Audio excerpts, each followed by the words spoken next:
Hi, my name is Annalisa Hunter, and I'm the pastor here at Swamico United Methodist Church. Today, I'd like to talk about one of the questions that I often get. What is it about the different translations of the Bible? What do they mean? Why are they different? Which one do I pick? This is a really great question. So the Bible was not written in English. The Bible was written in Hebrew and Greek.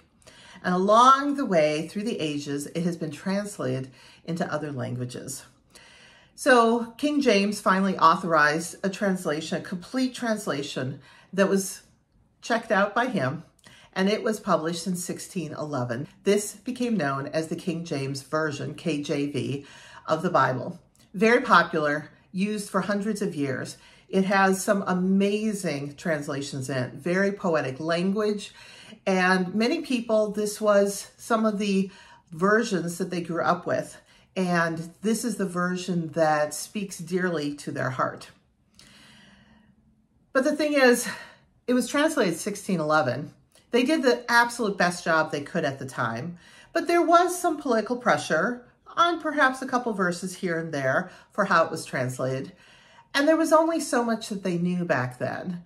Through archaeological work, we have many more copies of the Bible going back even further in time than they had available to them in 1611 when they were making the King James Version.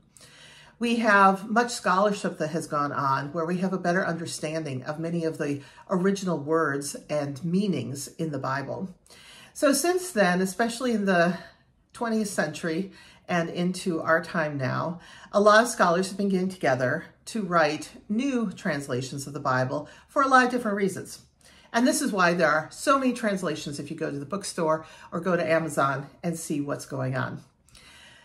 The different translations have different purposes. Some of them are trying to be as scholarly and academically accurate to the original languages as possible. This is really great if you're doing biblical research, if you're preparing a sermon, if you are writing a theological paper. It's not so great if you're reading the Bible aloud in church or if you're at home doing personal devotions. Sometimes the English doesn't sound so great, even though it might be really, really accurate to the original Hebrew and Greek. There are other translations that have really focused on being good to read and speak out loud. One of the best of these is called The Message. It was translated by Eugene Peterson, and he did it in such a way that the people he was working with as a pastor could have a version of the Bible that was really easy to understand. Now, I personally love reading The Message, especially the Psalms. The way it's written emotionally connects with me, and I really understand what the Bible is trying to say about the emotions that are involved there. It's not really a great one if you want to get really technical on particular passages from an academic standpoint, but I often read from The Message for my own personal devotions. The Bible that I recommend to people is the Common English Bible. This is a study Bible version of it. It looks really big.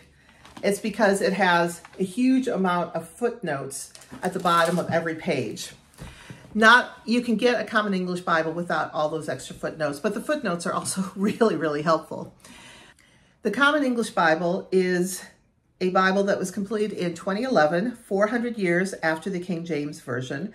It is sponsored by the Presbyterian, Episcopalian, United Methodist, Disciples of Christ, and United Church of Christ representatives.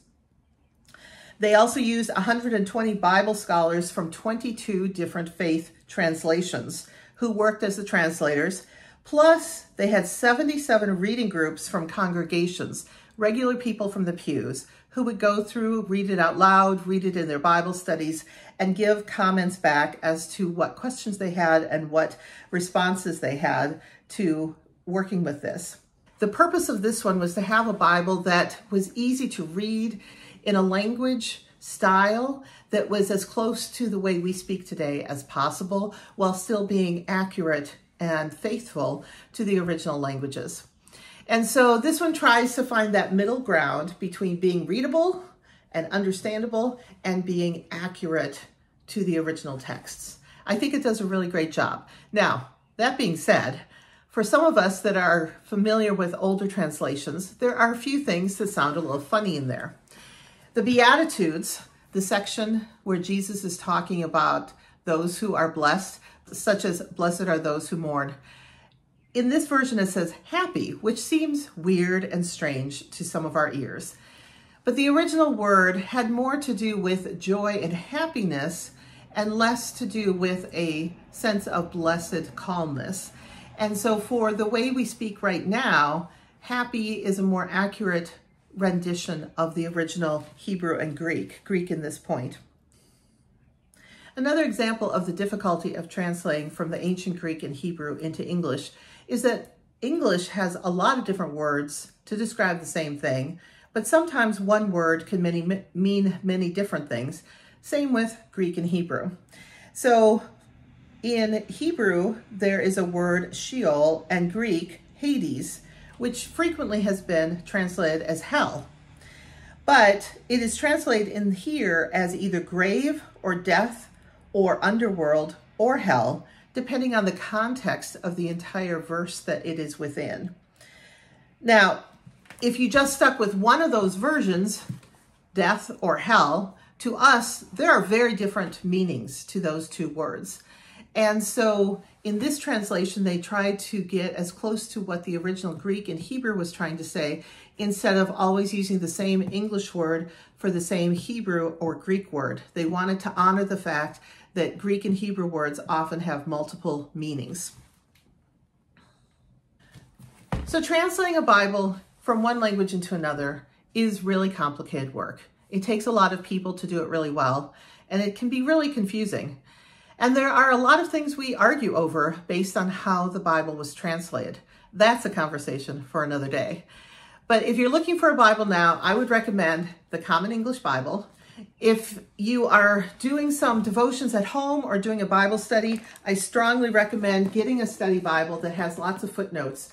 It has information on measurements and timelines and culture and lots of things that we don't often even realize is important for the verse that we're reading.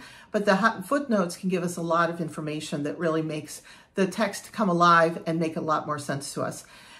If you are at Swamico, we do have copies in the office of a study Bible, and they are available for $50. I hope this is helpful as you are trying to figure out which Bible to use for your Bible study, your daily devotions, so that you can grow closer to God as you learn more about God. Thanks so much for watching. We'll see you next time.